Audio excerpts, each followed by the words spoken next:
मैं पंडित जटाशंकर झा अपना channel JMS study के माध्यम से जो व्रती जो है माताएं एवं बहनें जो है जो व्रत करती है उनको मैं अपने तरफ से प्रणाम करता हूँ एवं शुभकामनाएं देता हूँ।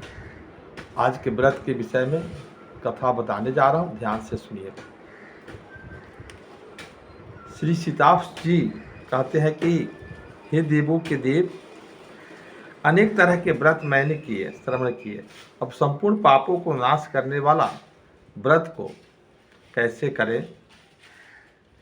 ब्रह्मा जी कहते हैं, राजन, सब व्रतों में जो है अति उत्तम पापों को नाश करने वाला ऋषि पंचमी नाम वाला व्रत जो है विख्यात है। उसको कहता हूँ, हे राजेंद्र, इस व्रत के करने मात्र से प्राणी नरक को नहीं देखता है। इस विषय में मैं एक पुरातन जो है इतिहास कहता हूँ। विदर्भ देश में ब्राह्मणों में उत्तम उतंग नामक एक ब्राह्मण था। उसकी पतिव्रत प्राणा स्त्री सुशीला नाम से विख्यात थी। उस स्त्री के दो संततियाँ उत्पन्न हुई। उसमें से सुविभूषण नाम वाले पुत्र ने अंग उपांग सहित वेदों का अध्ययन किया। जो कन्या थी उसको अपने सदृश श्रेष्ठ कुल में विप्र से विवाह कर दिया। दैव योग से कन्या वैदव्य को प्राप्त हो गई। वह पिता के घर में सती धर्म का पालन करके निवास करने लगी। उसके दुख से दुखी होकर पुत्र सुविभूषण उसको घर का मालिक बनाकर स्त्री और पुत्री के साथ वह द्विजोतम गंगा के तट पर जाकर निवास करने लगा और वह द्विजोतम छात्रों को वेद पढ़ाने लगा और विधवा पुत्री पिता की सेवा करने लगी। एक समय पिता की सेवा करते करते वह थक गई। रात्रि के समय शयन करने पर उसके शरीर में कृमियों का ढेर हो गया। पत्थर पर उसको वस्त्र नहीं देखकर शिष्य लोग उसकी जो है माता के समीप जाकर करुणान्वित होकर कहने लगे, हम नहीं जानते हैं कि इस साध्वी को यह दशा कैसे हो गई है। हे माता, संपूर्ण इसके देह में कीड़ों से व्याप्त हो गई। वज्रपात के सदृश शिष्यों के बात को सुना। वह विकल होकर तुरंत अपनी पिता के समीप गई और उनके कीड़ों से दुखी होकर रोदन करने लगी। वह छाती पीटती हुई मूर्छित होकर गिर पड़ी।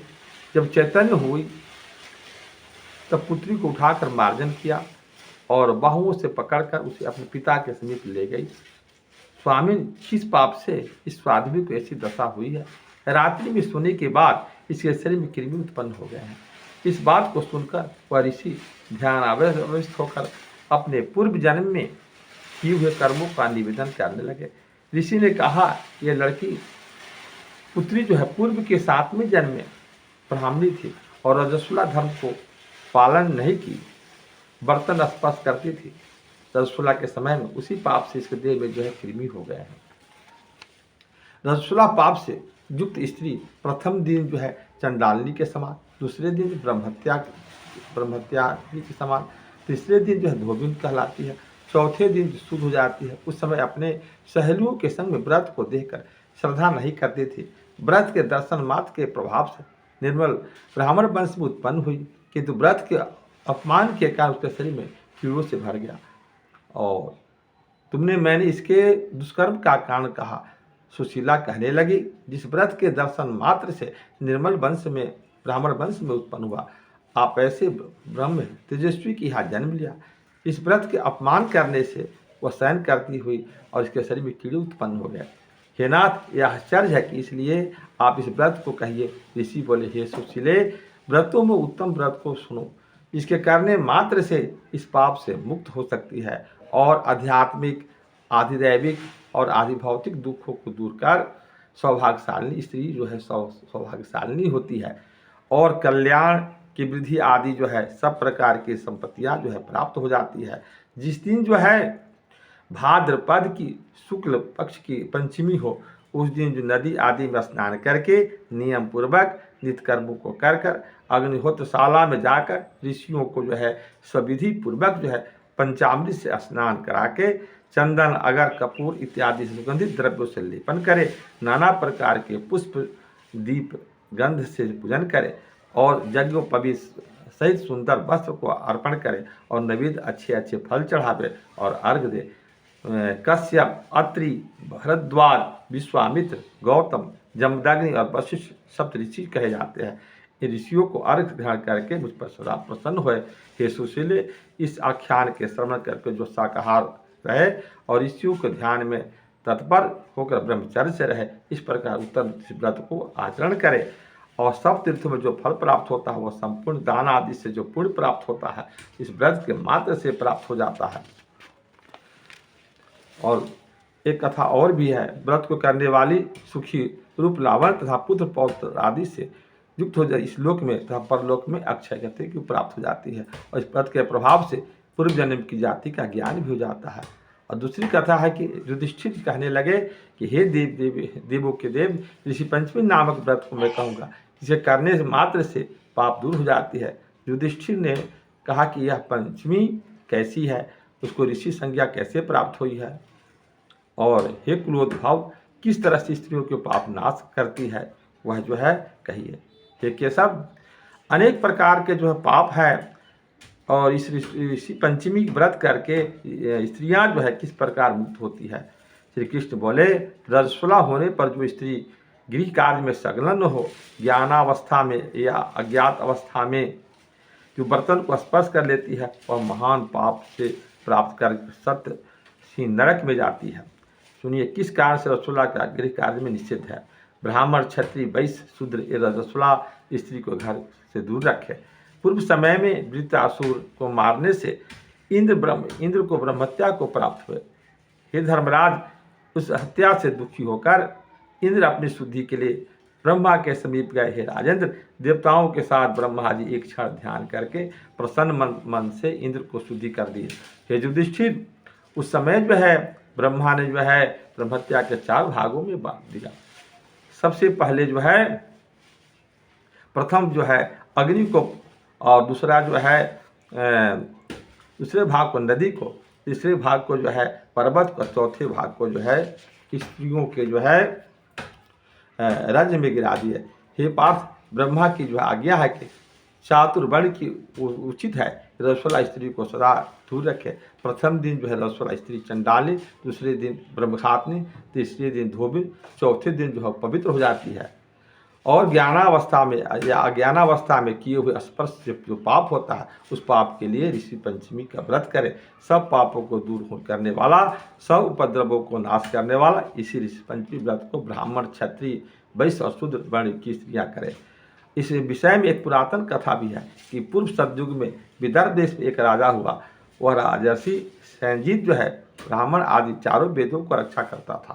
उसके देश में वेद विद्यांग जानने वाला एक ब्राह्मण था। हे राजा, सुमित्र उसका नाम था। वह सब प्राणियों के हित में लगा रहता था। कृषि वृत्ति से वह अपने परिवार का पालन पोषण करता था। उसकी भारजा, इसका नाम जयश्री जो है था, और बड़ी साध्वी, पति सेवा प्रायणा थी तथा सुहृद जनों की सेवा करने में युक्त थी। वह एक दिन बहुत चिंता से युक्त होकर सुमध्यमा वर्षा काल में दुखित मन से कार्य करती थी। एक समय उसने अपनी ऋतुमती हुई देखा। हे राजन, वह रजोधर्म युक्त होकर भी वे गृह कार्य को करती रही। ऋतुधर्म को प्राप्त होकर उसने बर्तन आदि को स्पर्श किया और बहुत काल के बाद वह मृत्यु को प्राप्त हो गई। पति भी काल की गति से परलोक को प्राप्त हुआ। हे राजन, इस तरह स्त्री पुरुष अपने कर्म से वशीभूत हो गए। हे नरेश्वर, उसकी भारजा जयश्री रजस्वला के संपर्क दोष से कुतिया की योनि में प्राप्त हुई और सुमित्र भी स्पर्श दोष से बैल हुए। हे राजन, इस प्रकार दोनों अपने कर्म में वशीभूत हो गए। ऋतु काल के स्पर्श दोष से तिर्ज योगिनी को प्राप्त हुए और दोनों धर्म के आचरण से अपनी जाति को अस्मरण हुआ। हे राजन, अपने पुत्र के ही घर में अपने जो है पूर्व जो है जन्म के पाप को स्मरण करने लगे। सुमित्र का पुत्र जिसका नाम सुमित था, वह अपने गुरु की सेवा में रत रहता था। धर्म को जानने वाला, देवता अतिथि को सत्कार करने वाला था। सुमति अपने पिता की क्षय तिथि में अपनी चंद्रावती भारजा से श्रद्धायुक्त होकर बोले कि हे चारुहासिनी, आज मेरे पिता का जो है संवत्सरी तिथि है, इसलिए आज विप्रों का भोजन कराना है, अतः आप भोजन बनाने की तैयारी करो। अपने पति सुमति की आज्ञा से पाकर जो चंद्रावती ने पकवान तैयार किए उस समय खीर के पात्र में सर्प ने विष उगल दिया। उस कुतिया ने जो है यह देखकर ब्रह्महत्या से डर कर बर्तन को स्पर्श कर दिया। चंद्रावती ने उस कुतिया को स्पर्श करते हुए देखकर जलते हुए काठ से मारा और द्विज पत्नी उस सिद्ध सामग्री को त्याग कर पुनः सब बर्तनों को धोकर साफ किए। उसके बाद दूसरी बार पाक सिद्ध करके विधि पूर्वक श्राद्ध किया। ब्राह्मणों को भोजन करके जाने के बाद उच्छिष्ट अन्न को जो है भूमि में जो है गिरा दिया। वह भी न मिलने के कारण उस दिन कुतिया जो है भूखी रह गई और उसके रात्रि के समय कुतिया जो है क्षुधा से व्याकुल होकर बैल की जोनी में प्राप्त हो अपने पति के पास जाकर कहने लगी कि हे नाथ, आज मैं बहुत भूखी हूँ, मुझे किसी ने थोड़ा भी भोजन नहीं दिया है। उच्छिष्ट ग्रास तक भी नहीं मिलने के कारण मुझको भूख बार बार सता रही है। यह पुत्र अन्य दिन जो है मेरे लिए पदार्थ को दिया करता था, आज उच्छिष्ट जो है भी जो है इसने नहीं दिया। इसका कारण है कि जब खीर में सर्प को विष गिराते हुए मैंने देखा और मन में विचार किया कि इसको उत्तम द्विज भोजन करेंगे तो मर जाएंगे, इसलिए बर्तन को मैंने स्पर्श कर दिया, जिससे जो है पुत्र वधू ने जो है मारा है, जिससे मेरा शरीर दुखता है और मेरी कमर भी टूट गई है। क्या करूँ? यह सुनकर बैल बोला कि हे भद्रे, पाप के कारण ही तुमको दुख हुआ है। तुम्हारे ही पाप से बोझा उठाने वाला बैल को जूनी से प्राप्त होने के कारण मैं अशक्त हूँ।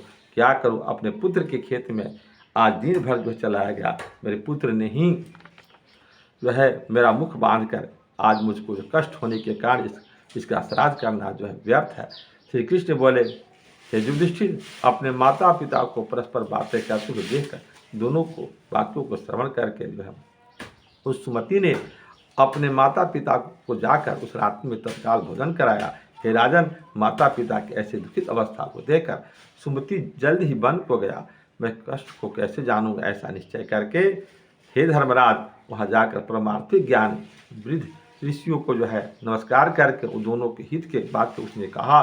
सुमति ने कहा, हे ऋषियों, एकाग्रचित्त होकर एक प्रश्न का उत्तर दे।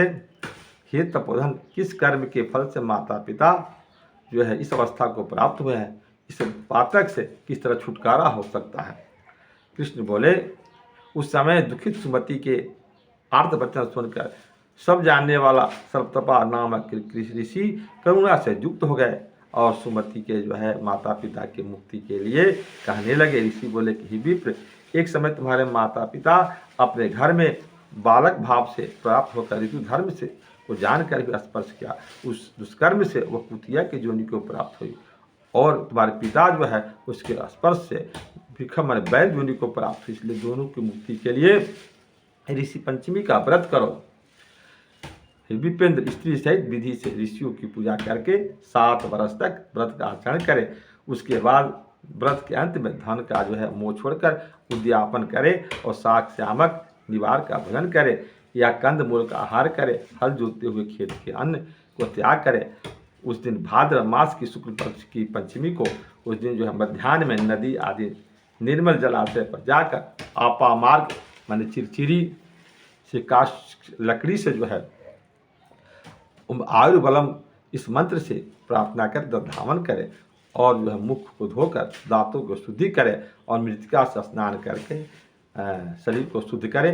तिल आंवले को लगाकर केशों को धोकर स्वच्छ वस्त्र को धारण करे। एकाग्रचित्त होकर अरुंधति सहित ऋषियों की पूजा करे और काश्यप अत्रि जितने सप्तऋषि है उस सबको सब ऋषियों की पूजा करे।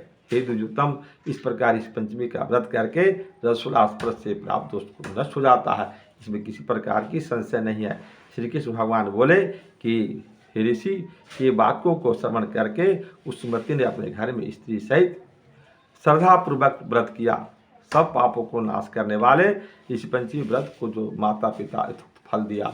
और हे नृपति शार्दुल, व्रत के प्रभाव से उसकी माता कुतिया की जोनि से मुक्त हो गया।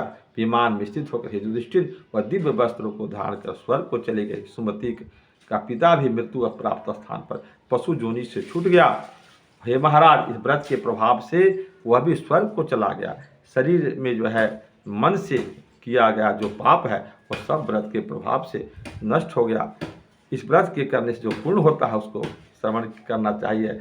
सब व्रतों में जो पुण्य है, सब तीर्थों में स्नान दान आदि करने से प्राप्त होता है। अनेक प्रकार के दान करने जो फल प्राप्त होता है वह सब इस व्रत के मात्र से प्राप्त करने से होता है। जो स्त्री व्रत को करती है वो सुख को भोगती हुई तथा रूप लावण्य पुत्र पौत्र आदि से मुक्त होती है। इस लोक में आनंद मनाती है तथा परलोक में परम उत्तम गति को प्राप्त होती है। राजन, सब व्रतों में उत्तम व्रत को कहा है युधिष्ठिर। यह व्रत जो है सर्व संपत्ति वाला और सब पापों को नाश करने वाला, धन स्वर्ग और पुत्र को देने वाला है। इसके पढ़ने और सुनने मात्र से सब पाप नष्ट हो जाते हैं। यह वीडियो आपको अच्छा लगे तो सब्सक्राइब के साथ जो है लाइक जरूर कर दीजिएगा, साथ में कमेंट्स भी कीजिएगा। धन्यवाद।